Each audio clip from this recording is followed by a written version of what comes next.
하나님의 말씀은 사도행전 2장 14절부터 21절 우리 교독하겠습니다. 베드로가 11 사도와 함께 서서 소리를 높여 이르되 유대인들과 예루살렘에 사는 모든 사람들아, 이 일을 너희로 알게 할 것이니 내 말에 귀를 기울이라. 때가 제3신이 너희 생각과 같이 이 사람들이 취한 것이 아니라 이는 곧 선지자 요엘을 통하여 말씀하신 것이니 일렀으되 하나님이 말씀하시기를 말세에 내가 내 영을 모든 육체에 부어주리니 너희의 자녀들은 예언할 것이요 너희의 젊은이들은 환상을 보고 너희의 늙은이들은 꿈을 꾸리라. 그때에 내가 내 영을 내 남종과 여종들에게 부어주리니 그들이 예언할 것이요 또 내가 위로 하늘에서는 기사를 아래로 땅에서는 징조를 베풀리니 곧 피와 불과 연기로다. 주의 크고 영화로운 날이 이르기 전에 해가 변하여 어두워지고 달이 변하여 피가 되리라. 누구든지 주의 이름을 부르는 자는 구원을 받으리라 하였느니라. 아멘. 기도드리겠습니다. 살아계신 하나님, 이 시간 하나님의 말씀을 우리가 또 전하고 듣사오니 성령께서 역사하셔서 하나님의 말씀을 잘 알고 믿고 순종해서 하나님의 영광을 드러내고 말씀으로 이웃을 유익하게 하고 우리도 하나님이 주시는 크신 은혜 늘 누리게 도우소서. 감사드리고 예수 그리스도의 이름으로 기도드렸습니다. 아멘. 예, 어제에 이어서 이제 잠깐 17절, 18절 말씀을 한 번 더 생각하겠습니다. 17절, 18절 말씀을 가지고 오늘날 이 시대에도 성령이 임하시면 환상을 보고 예언을 하고 꿈을 꾸고 방언을 한다라고 주장하는 이들이 있는데, 그러나 어제 말씀드렸듯이 요엘서의 말씀은 사람들이 성령이 임하시면 신비체험을 한다라는 것을 말하는 것이 아닙니다. 그러한 일들이 있을 수 있어요. 그러나 성령이 임하시면 반드시 그게 있고, 그런 일들이 없으면 성령이 임하신 것이 아니고, 그것은 절대로 그렇지 않습니다. 환상을 보고 예언을 하고 꿈을 꾸는 것은 구약시대에 하나님과 하나님의 뜻을 알려주실 때 사용하신 방식이에요. 그래서 이제 베드로가 요엘서 2장의 말씀을 가지고 그렇게 17절, 18절에서 인용했을 때 그 의미는 무엇이냐면 이제 젊은이들, 노인들, 어린 아이들, 남자들, 여자들, 주인들, 종들, 이들이 환상을 보고 예언하고 꿈을 꾼다라고 했을 때에는 그들이 하나님과 하나님의 뜻을 이제는 알게 된다라는 거예요. 다시 말해서 구약시대에는 하나님께서 하나님과 하나님의 뜻을 알리실 때에 특별한 직분을 가진 자들을 통해서만 그렇게 하셨어요. 선지자나 제사장이나 왕직을 가진 자들을 통해서 그렇게 알리셨죠. 그런데 예수님이 부활 승천하신 이후로, 성령께서 강림하신 이후로 신약시대에는 하나님께서 제사장, 선지자 같은 특별한 직분을 가진 자들을 통해서 하나님과 하나님의 뜻을 알리시는 것이 아니고, 이제는 예수 그리스도를 믿는 모든 사람들에게 이 은혜를 넓히셨죠. 그래서 구약시대에는 선지자, 제사장직을 통해서만 이루어지던 일들이 이제는 신약시대에는 성령 하나님에 의해서 노인이나 아이나 남자나 여자나 주인이나 종이나 유대인이나 이방인이나 구애받지 않고 어떤 특별한 사람들만 하나님의 뜻을 알고 하나님의 뜻을 전하는 것이 아니라 모두를 하나님께서 하나님의 일꾼으로 사용을 하신다라는 거예요. 모두가 성령의 인도하신 가운데 하나님의 말씀을 통해 하나님과 하나님의 뜻을 알고 하나님의 뜻을 전하고 하나님 앞에 나아가서 하나님께 영광을 돌리고 하나님께 예배할 수 있도록 하신 거죠. 근데 구약시대에는 이런 일들이 반드시 선지자를 통해서 아니면 제사장들을 통해서만 이루어졌던 일들인데, 신약시대 이후로는 성령 하나님의 인도하신 가운데 성경 말씀을 따라서 누구든지 하나님을 알고 하나님께 경배하고 하나님께 감사하는 그러한 일들을 할 수 있도록 하나님께서 역사하셨다라는 것을 이제 알려주는 것입니다. 그렇기 때문에 이 말씀을 가지고 오늘날 성령이 임하시면 반드시 환상을 보고 꿈을 꾸고 예언하게 된다, 이런 신비한 체험이 없으면 성령이 임한 것이 아니다 라고 이렇게 말하는 그러한 말은 주의해야 됩니다. 하나님께서, 성령께서 특별히 뭐 오늘날에도 어떤 환상이나 꿈이나 예언 같은 것을, 예언도 뭐 내일 무슨 일이 일어날 것이다, 1년 후에 부자가 될 것이다, 이러한 예언을 말하는 게 아닙니다. 하나님의 뜻을 알려주는 거예요. 하나님의 말씀을 알려주는 것이 예언입니다. 뭐 무당과 같이 내일 무슨 일이 일어날 것이다, 이런 의미가 아닌 거예요. 그래서 성령이 임하시면 오늘날에도 그러한 경험이 있을 수 있죠. 그러나 그것이 항상 보편적으로 누구에게나 성령이 임하시면 항상 있는 일이냐? 그러지 않습니다. 성령은 언제 임하십니까? 예수 그리스도를 믿는 자들에게 하나님께서 성령을 주셔서 그 예수 그리스도를 믿는 자들 안에 거하게 하시는 거예요. 예수님을 믿는 사람들은 모두가 다 성령을 받은 것입니다. 근데 뭐 이렇게 그 다음에 또 한 번 성령의 능력을 받는다, 그러지 않습니다.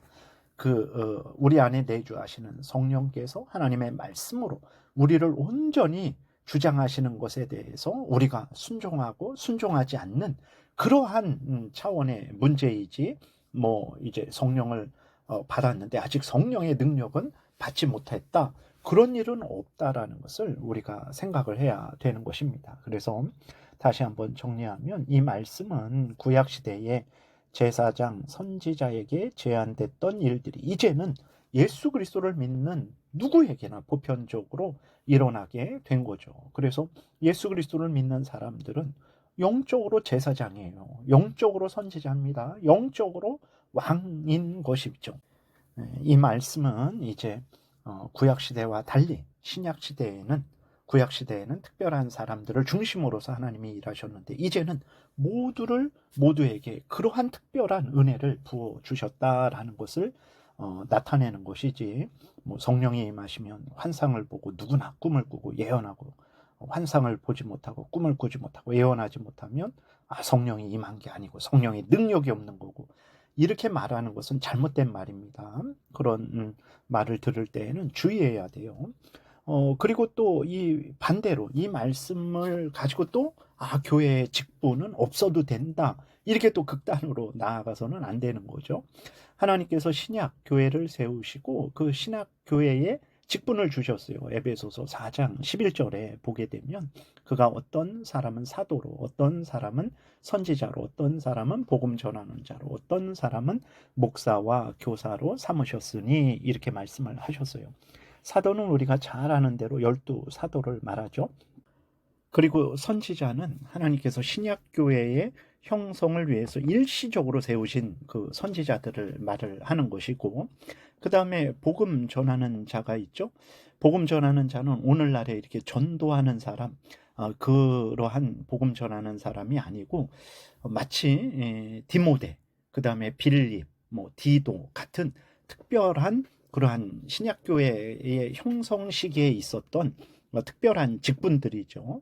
그래서 빌립 집사가 막 그 이디오피아 내시에게 세례도 주잖아요. 그리고 디모데나 디도는 이제 사도들을 대신해서 그 교회가 형성된 교회를 이제 자리 잡게 하고, 그 다음에는 이제 이러한 전도자의 직분이 없어졌죠. 그리고 교회가 이제 자리 잡은 다음에는 그 교회의 직분을 하나님이 세우셨어요. 그 교회의 직분은 누구입니까? 그래서 목사와 교사는 이제 성경 박사, 오늘날로 말하면 신학 교수 같은 그러한 차원이고, 장로, 안수 집사의 직분이 항상 교회에 있게 하시고, 그럼 권사나 서리 집사는 무엇입니까? 그것은 이제 교회 자체 내에서 성경의 근거에서 정한 직분들이죠. 이렇게 교회가 형성된 이후로는 사도, 선지자, 복음 전하는 전도자의 직분은 더 이상 존재하지 않고 교회의 직분, 목사와 교사, 그 다음에 장로, 안수집사의 직분을 세우셨습니다. 그래서 이러한 직분이 있는 거예요. 그래서 각각의 역할이 있는 거예요. 모두가 다 선지자 같고 모두가 다 제사장 같고 모두가 다 왕 같으니까 그런 직분이 뭐가 필요하냐? 우리는 그런 직분 없어도 된다 하면 안 됩니다. 성경에 보게 되면 교회가 세워진 이후로 하나님께서 섭리 가운데 그러한 교회의 직분을 세우신 것을 우리가 확인할 수 있기 때문에 그렇습니다. 근데 이것이 그럼 구약과 뭐가 다릅니까? 여러분, 예를 들어서 목사에게만 하나님의 뜻이 주어졌습니까? 여러분들은 하나님의 뜻을 전혀 알 수 없습니까? 그러지 않죠. 목사만 하나님의 뜻을 아는 것이 아니죠. 하나님께서 하나님의 뜻을 모든 사람들에게 알려주셨어요. 성경을 모든 사람들에게 알려주셨어요. 하나님의 모든 백성들에게 성경을 주셨어요. 그래서 그중 모두가 성경을 하나님과 하나님의 뜻을 알려주는 성경을 받았는데 그 중에서 목사는 그 성경을 설교하는 역할을 하는 거예요. 성도들을 돌보고 설교하는 역할을 하고 또 그 성경의 근거에서 장로는 성도들을 돌보는 역할을 하고 그 성경의 근거에서 또 안수 집사는 교회 내에서 가난한 사람들을 돌보는 역할을 하고 또 그 성경의 근거에서 권사나 소리 집사들이 각각의 역할을 하는 거죠. 권사는 성도를 위해 기도하고 또 돕는 역할을 하고 소리 집사는 교회의 여러 가지 일들을 맡아서 하는 거죠. 그러니까 목사에게만 성경이 주어져서 목사만 하나님의 뜻을 알고 전할 수 있다. 이게 아니고 모두가 이제 성경을 받은 거죠. 성령 하나님의 인도하신 가운데 모두가 하나님과 하나님의 뜻을 알 수 있게 된 거죠. 근데 하나님께서 그 중에서 질서를 세우신 거죠. 설교를 하는 사람, 또 성도를 돌보는 사람, 그 다음에 또 가난한 사람을 돕는 사람, 집중적으로 기도하는 사람, 이러한 직분을 이렇게 세우신 것입니다. 그래서 구약 시대하고는 다르죠. 이러한 직분이. 그래서 우리가 모두가 다 이제 하나님과 하나님의 뜻을 알게 되었다. 그러니까 어떤 신약 시대에는 직분이 필요 없다. 그렇게 또 극단적으로 나가면 안 됩니다. 왜냐하면 성경에 하나님이 교회의 직분자들을 세우셨기 때문에 그런 것이죠. 그리고 19절, 20절은 예수 그리스도를 믿지 않는 자들에 대한 하나님의 진노의 심판이 있을 것을 말씀을 하는 것입니다. 19절, 20절 다시 보면 또 내가 위로 하늘에서는 기사를 아래로 땅에서는 징조를 베풀리니 곧 피와 불과 연기로다. 주의 크고 영화로운 날이 이르기 전에 해가 변하여 어두워지고 달이 변하여 피가 되리라. 이것은 이제 하나님께서 성령을 부어 주셨어요. 그래서 성령의 인도하심 가운데 성경을 통해서 누구든지 하나님과 하나님의 뜻을 알고 믿고 행할 수 있게 하셨습니다. 근데 성령 하나님께서 예수 그리스도를 증거하시는데 하나님의 뜻을 증거하시는데 조롱하고 멸시하고 오히려 그렇게 성령께서 사용하시는 사람들을 그 그리스도인들을 핍박하고 심지어 죽이고 이렇게 불신앙 가운데 행하는 자들에 대해서 하나님이 엄미하신 심판을 행하실 것이다 라는 것을 말씀을 하고 있는 거예요. 13절에도 보게 되면 성령의 역사를 보고 사람들이 어떻게 했습니까? 조롱하고 멸시했죠. 술에 취해서 저 사람들 술 먹고 저러는 거구만. 성령의 역사를 그렇게 조롱하고 멸시한 거예요. 이러한 불신앙을 가진 자들에 대해서 하나님께서 이제 심판하실 것이다 라는 것을 경고하는 거죠. 성경에서 마지막 종말을 말씀하실 때에도 예를 들어 마태복음 24장에서 보듯이 마지막 종말은 피와 불과 연기가 피어오르는 것과 같은 그러한 심판의 날로 말씀을 하고 있습니다. 물론 하나님을 대적하고 예수 그리스도를 믿지 않는 자들에 대한 심판은 종말 때에만 이루어지는 것이 아닙니다. 최종적으로 이루어지만 지금 이 땅에서도 하나님은 항상 공의로운 심판을 행하신다라는 것을 우리가 항상 잊지 말아야 됩니다. 그래서 하나님을 거역하고 대적하는 자들은 지금도 심판을 받고 있는 것이고 마지막 때 최종적으로 심판을 받을 것임을 19절 20절이 말하고 있는 거예요.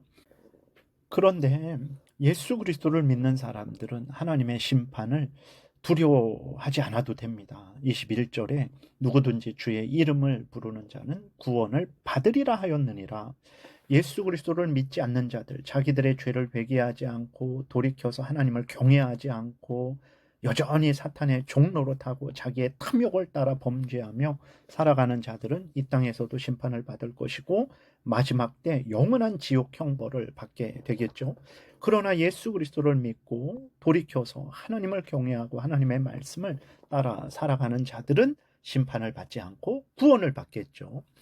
여러분, 우리가 하나님의 은혜 가운데 성령의 거듭나게 하심을 통해서 우리가 하나님을 알고 하나님의 뜻을 알고 구주 예수 그리스도를 알고 예수 그리스도를 믿고 의지하며 하나님의 말씀을 따라서 살아가는 이것이 얼마나 큰 은혜입니까? 우리는 하나님의 그 오묘하신 심판, 피와 불과 연기가 피어오르는 것과 같은 그 무서운 심판을 받지 않게 되는 거죠. 얼마나 감사합니까?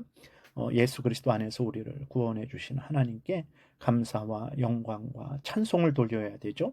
그리고 구원받은 자로서 힘을 다해 죄를 미워하고 하나님의 말씀을 따라 살아가야 됩니다. 하나님의 영광을 위해 살아가야 됩니다. 그리고 아직도 예수 그리스도를 알지 못하는 자들, 믿지 않는 자들에게 우리는 힘을 다해서 구주 예수 그리스도를 전해야 됩니다. 그래서 그들이 예수 그리스도를 믿고 하나님께로 돌아오도록 우리는 그들을 돕고 사랑해야 되는 거죠. 이 일이 바로 우리들이 해야 될 일입니다.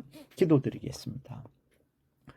하나님 감사합니다. 우리들을 사랑하셔서 이 놀라운 은혜를 허락하셨는데 이 은혜의 길이와 넓이와 높이를 잘 깨달아 알게 하시고 항상 하나님 앞에 감사와 기쁨으로 살아가게 도우시고 하나님께 영광을 돌리게 도우시고 아직도 예수 그리스도를 알지 못하는 자들을 불쌍히 여기며 그들에게 끊임없이 예수 그리스도를 전하는 우리 모두가 되게 도우소서. 감사드리고 예수님 이름으로 기도드렸습니다. 아멘.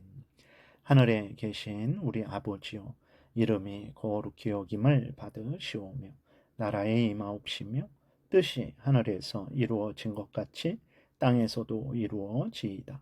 오늘날 우리에게 일용할 양식을 주옵시고 우리가 우리에게 죄 지은 자를 사하여 준 것 같이 우리의 죄를 사하여 주옵시고 우리를 시험에 들게 하지 마옵시고 다만 악에서 구하옵소서. 대개의 나라와 권세와 영광이 아버지께 영원히 있사옵나이다. 아멘. 지금은 우리 구주 예수 그리스도의 은혜와 하나님 아버지의 크신 사랑과 성령의 교통하심이 하나님이 주신 이 놀라운 은혜를 감사히 알고 또 이 은혜를 열심으로 전하는 복된 신앙생활을 하고자 은혜 구하며 돌아가는 하나님의 택한 백성들 머리 위에 지금부터 영원토록 함께 있을지어다. 아멘.